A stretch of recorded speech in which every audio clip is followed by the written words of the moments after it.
Hello everyone, I'm Raider from the Sentinel Initiative, and I've got another video for you all. However, it most certainly isn't one of my usual ones, and it is fairly outlandish, so I would like to ask that you keep an open mind, as I'm not a theory making channel usually, but I thought of this and just had to make a video about it. Especially as no one else has put these pieces together in this way yet. So, without further ado, let's get into the thick of Kingdom Hearts lore and try and see exactly where this is all heading.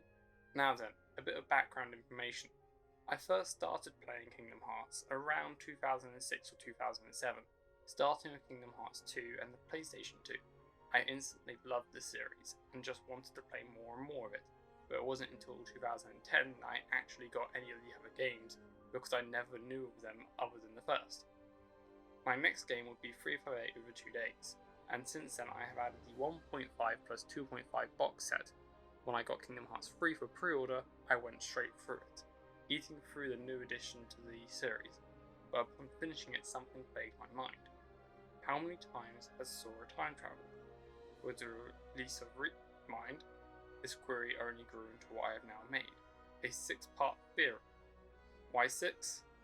Well, it's a big one, but it all connects together almost seamlessly by the end.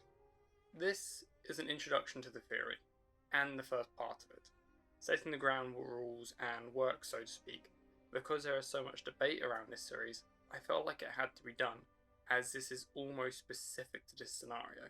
Okay, down to business. I just need to say 3 little things. Firstly, I believe the Book of Prophecies became outdated when Sora first canonically dies in Kingdom Hearts 3, being killed by the Heartless Storm. Hence, the final lines of the book are shown. As foretold, darkness prevailed, and light expired. Second, Sora may not be a guardian of light. This is something that really got under my skin. There are simply too many of them, and there is evidence to support that Sora isn't a guardian, but more on this in a later video. Thirdly, in Kingdom Hearts 2, Xemnas and Organization 13 managed to make a new Kingdom Hearts using the hearts of failed Heartless. This is really important to remember, as most of this theory uses this as its backbone. With that out of the way, we can now look at the theory itself. I'm proposing that Kingdom Hearts, the Master of Masters, and the Dark Inferno are all linked through Sora. When I thought this up, I opened one hell of a can of worms. Let's start with the foundation and origin of this theory, as Sora has always been time travelling.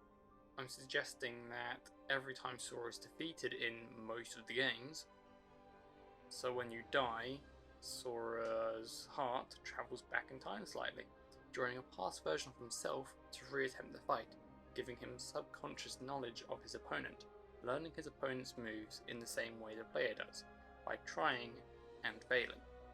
Due to how time travel works in the Kingdom Hearts series, Sora's heart would travel back to a previous version of himself and merge with his past body and heart, becoming almost indistinguishable from the one that was already there. So let's expand on this.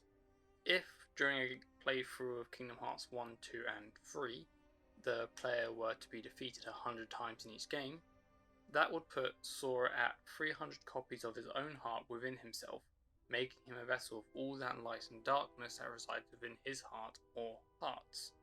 This links to the segment in the final world in Kingdom Hearts 3, that might be Sora having to recollect his scattered heart, but only the more recent ones, hence there are only Kingdom Hearts 3 models of Sora. Now, I'm not saying that he does this intentionally. I think it's more of a subconscious reflex that he naturally has, as he never mentions it or even seems aware of it until the end of Kingdom Hearts 3 during the final battle of Xehanort. With all of that said, I want to dive into the consequences of this. If Sora does indeed subconsciously travel back in time every time he dies or loses, then he, as previously stated, might be able to subconsciously learn his opponents, giving him an edge in combat and making him truly unbeatable, because every time he loses, he just tries again with new knowledge of the fight, exactly as the player does. This would be a pretty neat and tidy way of making every single player death canon within Kingdom Hearts. However, Sora's collection of differently aged copies of his own heart could become numerous, and they would just keep adding to the light and darkness contained within his overall heart. But that is covered more in a later segment. The point I want to emphasize is that he would be accumulating a tremendous amount of light and hearts within himself, maybe even enough to form a new Kingdom Hearts, like how the original Organization 13 achieved it.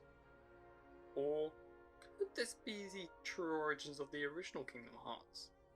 The same one that we spend Kingdom Hearts 3 fighting to protect, perhaps? Ansem, Terra Xehanort's Heartless, was able to travel back in time without returning to a body. So what if when Sora finally dies and is unable to return to a past version of his body, his enormous collection of his own light-filled heart travels all the way back to the beginning to become the first light, the true Kingdom Hearts? I personally think that this actually makes some sort of sense, and the ties between Kingdom Hearts and Sora are littered throughout the games. For instance, and this is the most obvious, Xehanort uses the Keyblade to steal Sora's light during the final fight, but does not steal the light from Donald or Goofy. Is this by choice, or is he unable to? The Keyblade gives someone control over Kingdom Hearts, not over light itself, so why can Xehanort steal Sora's light? Well, because that light is the same as the light of Kingdom Hearts, which he does have control over. Also, this isn't solid evidence, but might be a nod to it. Xehanort gives the Keyblade to Sora once he admits defeat, even though there are actual Keyblade masters around them, so why give it to Sora? Was it just because Sora was the one who defeated him? Or was it because Xehanort knew that Sora's heart and Kingdom Hearts are one of the same? Both of these are within the final moments of Kingdom Hearts 3, and there are so many little hints towards this theory holding some ground, but I can't possibly list it all here, and some will be covered in later parts anyway. There's only really one more piece of evidence I really want to go over. The last piece of evidence I want to mention is the shot lock for the Kingdom Key. The regular shot lock is called King of Hearts. This might just seem like a nice name for an ability that has to do with hearts, considering the projectiles. But what if we look deeper? What if Sora is the King of Hearts? A king has to have a kingdom to be a king, and if Sora is King of Hearts, then wouldn't it make sense that Kingdom Hearts, a kingdom literally made from hearts, would be his kingdom? So there we have it, the first part of this 6-part theory of mine. Sora has always been able to time travel, and as a result, either a new Kingdom Hearts or the original develops within him. That brings us to a close with part 1. I hope everyone has been able to follow along with this up until now, as I've put a lot of work into this theory and actually tried desperately to disprove it somehow, with the only thing being the heart can only travel to a point where another of itself is currently present. But there are exceptions as well. So feel free to comment your opinions and take a crack at finding a hole to chisel through with this idea. I look forward to looking through all your responses. Just remember to stay tuned for the next part of the theory, where I'll be looking into the idea that Sora might have actually been able to see slightly into the future and see events that are unfolding far away from him.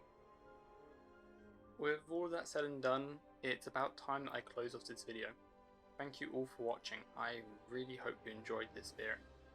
I'm going to try and have this series finished before the release of Melody of Memories, as that game might make or break this whole idea.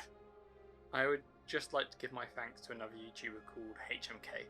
I was inspired by him to make this video.